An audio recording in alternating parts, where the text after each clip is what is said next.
ابھی جب سعودیہ یہ کام کر رہا ہے، یہ ذمہ داری اس کے عائد ہے، اس کو کنٹینیو کرنے دو، اس میں کوئی اعتراض نہیں ہے ہم کو،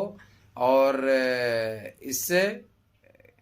سعودیہ کو کوئی گھبرانے کی ضرورت نہیں ہے۔ یہ ہم کبھی بھی ایسا نہیں کریں گے۔ ایک کنٹری ایک ایمانداری سے ذمہ داری سے کام کر رہی ہے، اس کو کرنے دو، کیونکہ وہاں پہ وہ لوکل گورنمنٹ ہے، اس میں ساری عوام کو جو سہولتیں ہیں وہ سہولتیں دو۔ دوسری چیز، یہ دھکا نہیں آنے سے پہلے، دھکا نہیں لگنے سے پہلے سعودیہ کو، محمد بن سلمان کو اچھی طرح پتا تھا کہ یہ آنے والا ٹائم ان کے لیے کانٹوں بھرا ہوگا، تو اسی لیے انہوں نے کیا کر دیا تھا، ایک کام ویزا کا آن لائن کر دیا تھا، بھارت کے لیے نہیں بلکہ دنیا کے سارے مسلمانوں کے لیے جو بھی عمرے کو اور حج کو آنے کے۔ حج تو خیر ابھی بھی حملے کے تھرو ہوتا ہے، لیکن عمرہ کبھی بھی کوئی بھی کر سکتے ہیں، کتنے بھی کر سکتے ہیں، جس کے اوپر کوئی پابندی نہیں، کوئی روک تھام نہیں ہوگا، جتنے چاہے اتنے کر سکتے ہیں۔ اور آن لائن ویزا آپ کو جو ہے سو 2 گھنٹے کے اندر مل رہا ہے، اگرچہ کسی کا کوئی پرابلم نہ ہو پہلے ویسے، تو ان کو جب کا جب مل رہا ہے۔ یہ چیزیں ہٹا دیا تھا سعودیہ نے، یہ چیز کر دکھایا تھا، لیکن اب یہ جو ڈر و خوف کا ماحول تھا عوام میں کہ یہ کب بند کر دے گا، پھر پتہ نہیں کب سختی کرے گا، کب پتہ نہیں، لیکن یہ آپ لوگوں کی غلط فہمی میں یہ کہہ کر دور کر دوں، اب یہ کبھی بند نہیں کر سکتا۔ جو چیز چالو ہو چکی ہے اس کو کبھی بند کرنے کی ضرورت نہیں کرے گا وہ، کیونکہ اب اس کے پیچھے ترکی ہے۔ اگرچہ ویسا کچھ کام کرے گا تو معلوم ہے آپ لوگوں کو اچھی طرح، یہ جانتے ہیں آپ لوگ، ترکی مسلمانوں کو کی تکلیف برداشت نہیں کرتا، وہ مسلمان کو ہر حال میں خوش رہنے کے لیے اور ہر وہ چیز حاصل ہونا مسلمانوں کو، یہ اس کا اولاً مقصد آج سے نہیں، شروع سے، جب پابندیاں عائد نہیں ہوئے تھے ہم نے تو نہیں دیکھا، لیکن سنا اور پڑھا ضرور ہے، پڑھا بھی ہے، سنا بھی ضرور ہے اس کے بارے میں، کہ ترکی کی یہ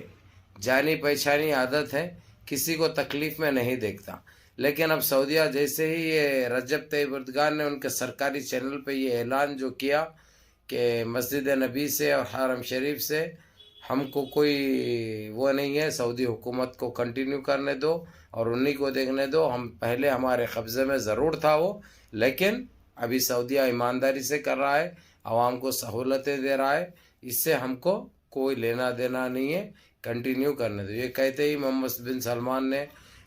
ٹیلی فون کر کے مبارکباد بھی دی، رجب طیب اردگان سے بات بھی کیا اور شکریہ ادا کیا ان کے اس بہادر اور دلیر فیصلے کا، اور ساری جی سی سی سے کویت اور قطر نے رجب طیب اردگان کو مبارکباد دی، جبکہ محمد بن سلمان کو تو کیوں دیں گے، ان کو تو کرنے کی ضرورت ہی نہیں ہے، ان کے لیے تو رجب طیب اردگان نے ایک فرشتے کے مانند کام کیا ہے، جو ان کے لیے بہت بڑی بات ہے، جو ایک فکر مند تھے یہ لوگ، جب سے خلیفہ بن گئے یہ اور ان سے اوپر سے پابندیاں ختم ہو گئی، یہ گھبرائے ہوئے تھے ایک دم۔ یہ 2023 لگتے ہی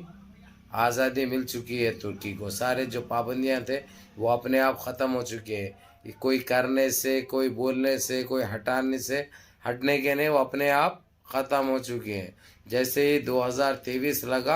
لگتے ہی وہ اپنے آپ آٹومیٹکلی ختم ہو چکے ہیں۔ بہرحال میرے عزیز دوستوں، میرے بھائیوں، آپ لوگ یہ جاننا بہت ضروری ہے، کیونکہ آپ لوگ بڑی بے چینی میں تھے کہ یہ گودی میڈیا کی جو خبریں جو گشت کر رہی ہے، اس کے اوپر سعودیہ یہ کر دے گا، وہ سعودیہ کو یہ کر دے گا، ترکی وہ کر دے گا، اب تعلقات خراب ہوں گے اور یہ ایک نئی آگ لگ جائے گی، ویسا کچھ بھی نہیں ہے۔ وہ الگ شیر قسم کا آدمی ہے، وہ الگ رجال آدمی ہے، اس نے یہ ساری غلط فہمی دور کر دی اور بتا دیا کہ ہمارا حرم شریف اور مدینہ شریف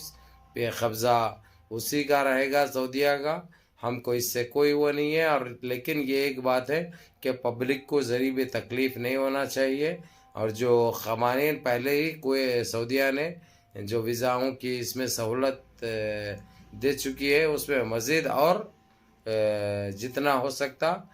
پبلک سارے عمرہ کر سکے، حج کرے، ویسا کر دو بول کے یہ کہا ہے رجب طیب اردگان نے۔ بہرحال میرے عزیز دوستوں، میرے بھائیوں، منظم رہیے، متحد رہیے، اپنی صفوں میں اتحاد برقرار رکھیے، نمازوں کی پابندی کریے، ماں باپ کی خدمت کریے، بڑوں کے احکام پہ عمل کریے، اور دیکھیے اللہ سبحانہ تعالیٰ ہر وہ چیز کس طریقے سے کرتے ہیں۔ یہ صرف آپ لوگوں کی دعاؤں کا اثر ہے، یہ آپ لوگوں کی دعاؤں کا نتیجہ ہے کہ اللہ سبحانہ تعالیٰ ہر چیز میں کامیابی و کامرانی سے نواز رہے ہیں۔ دنیا میں ہر طرف مسلمانوں کا اسلامی جھنڈا بلند ہو رہا ہے، سچے خدا اذاں ہو رہی ہے۔ میں اجازت چاہتا ہوں، دعاؤں میں یاد رکھیے۔ السلام علیکم۔